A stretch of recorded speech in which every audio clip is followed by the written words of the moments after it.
It took me a moment to realize that this girl was Angela, Radar's, I guess, girlfriend. "Hi," she said to me. "Hey," I said. I'd had classes with Angela, and I knew her a little, but we didn't say hello in the hallway or anything. I motioned for her to sit. She scooted a chair to the head of the table. "I figure that you guys probably know Marcus better than anyone," she said, using Radar's real name. She leaned toward us, her elbows on the table. "It's a crappy job, but someone's got to do it," Ben answered, smiling. "Do you think he's, like, embarrassed of me?" Ben laughed. "What? No," he said. "Technically," I added, "you should be embarrassed of him." She rolled her eyes, smiling, a girl accustomed to compliments. "But he's never, like, invited me to hang out with you, though." "Oh," I said, "that's because he's embarrassed of us." She laughed. "You seem pretty normal. You've never seen Ben snort Sprite up his nose and then spit it out of his mouth," I said. "I look like a carbonated fountain." "But really, you wouldn't worry," she said. "I mean, we've been dating for 5 weeks and he's never even taken me to his house." Ben and I exchanged a knowing glance, and I scrunched up my face to suppress laughter. "What?" she asked. "Nothing," I said. "Honestly, Angela, if he was forcing you to hang out with us and taking you to his house all the time, then it would definitely mean he didn't like you," Ben finished. "Are his parents weird?" I struggled with how to answer that question honestly. No, they're cool. They're just kind of overprotective, I guess." "Yeah, overprotective," Ben agreed a little too quickly. She smiled and then got up, saying she had to go say hi to someone before lunch was over. Ben waited until she was gone to say anything. "That girl is awesome," Ben said. "I know. I wonder if we can replace Radar with her." "She's probably not that good with computers, though. We need someone who's good at computers. Plus, I bet she sucks at Resurrection," which was our favorite video game. "By the way," Ben added, "nice call saying that Radar's folks are overprotective." "Well, it's not my place to tell her," I said.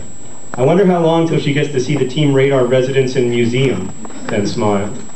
The period was almost over, so are there any sensitive ears in the audience?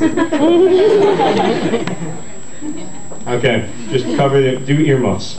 The period was almost over, so Ben and I got up and put our trays onto the conveyor belt, the very same conveyor belt that Chuck Parson had once thrown me onto, sending me into the terrifying netherworld of Winter Park's dishwashing core. We walked over to Radar's locker and were standing there when he raced up just after the first bell. I decided during government that I would actually literally suck donkey balls if it meant I could skip that class for the rest of the semester.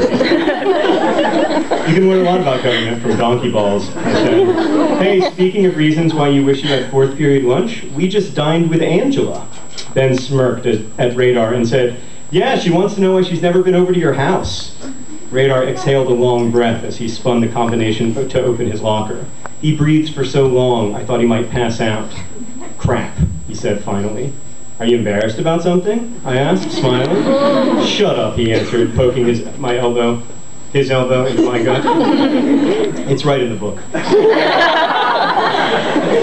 "You live in a lovely home," I said. "Seriously, bro," added Ben, "she's a really nice girl. I don't see why you can't introduce her to your parents and show her your house."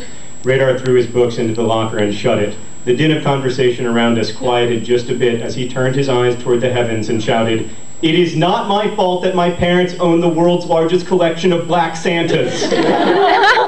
I've heard Radar say the world's largest collection of Black Santas probably 1,000 times in my life, and it never became any less funny to me. But he wasn't kidding. I remembered the first time I visited. I was maybe 13. It was spring, several months past Christmas, and yet Black Santas lined the windowsills. Paper cutouts of Black Santas hung from the stairway banister. Black Santa candles adorned the dining room table. A Black Santa oil painting hung above the mantel, which was itself lined with Black Santa figurines. They had a Black Santa Pez dispenser purchased from Namibia. The light-up plastic Black Santa that stood in their front yard from Thanksgiving to New Year's spent the rest of the year proudly keeping watch in the corner of a guest bathroom, a bathroom with homemade Black Santa wallpaper created with paint and a Santa-shaped sponge. In every room except Radar's, their home was awash in Black Santadom, plaster and plastic and marble and clay and wood and resin and cloth. In total, Radar's parents owned more than 1,200 Black Santas of various sorts.